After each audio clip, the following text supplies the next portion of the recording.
It's the Linemakers on Sporting News.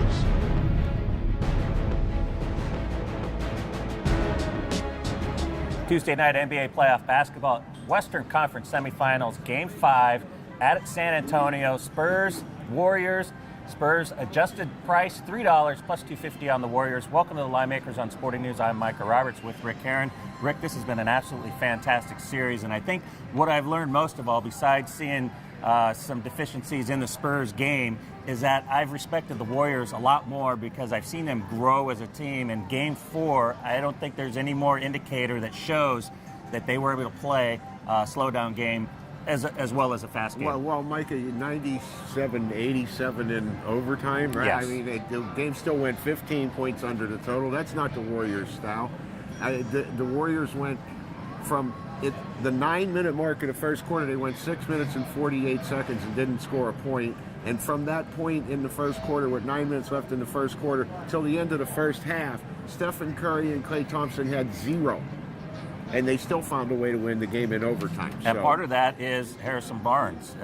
Career game for him, stepped up, 26 shots he took. Jack had 24 in the game. Yeah, when you compare that, Curry and Thompson only took 28 shots total, and Barnes took 26. That's amazing. That's something we haven't seen all season long. So that's another form of Mark Jackson adapting and putting the ball in somebody else's hands to make big plays, and he responded. Well, we saw that Curry sit most of the second quarter, Mike. He played about a minute in the second quarter. Sat on the bench. He had to wait. They talked about him taking the painkiller, the injection in the morning.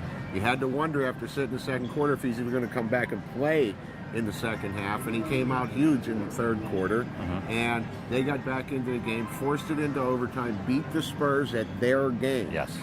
All that being said, you know, we're looking at Spurs back at home now 7 instead of the 8 that it was, or 8.5 before game 1 and 2, down to 7 now. Total all the way down to 195. Remember, it was 201 for game 1. It was 205 for game 2. Now we're down 10 points off of that after the next 2 games, down to 195. And this is one of those where I'm going to keep chasing. I've lost 3 straight on the total, but I just can't. I can't see myself betting the under in this game, and I don't want to miss out on the opportunity when it goes over. So I'm taking the over again, and I think there is a little value there. I think you're going to see a faster pace here. And the shooting can't get any worse for the Spurs or the Warriors. I mean, the Warriors shot 38% in the last game, right? Well, that's a key to me, Micah. The Warriors had a game where they shot 38%. They shot, I believe, 39% in the game before that when the loss. They shot 38%, and they found a way to win the game. Yes. And again, that's a sign of a young team that's growing up, and I think you hit it. Jared Jack's been great, but Harrison Barnes is really coming into his own in the playoffs especially. I think they're a dangerous team getting 7. Absolutely, and even Bogut, as much as I was cursing him out as he was turning the ball over routinely, the 18 rebounds, he's been a force inside that has given Duncan some fits down low. Duncan can't just only 5 points, but 18 rebounds, like you said, a bunch of altered shots, and it seems like the Spurs ran out of gas, and you know, they missed their first 9 shots in overtime, but you know, the Spurs only shot 35% in the game, so I think you're going to see a better shooting percentage out of both sides.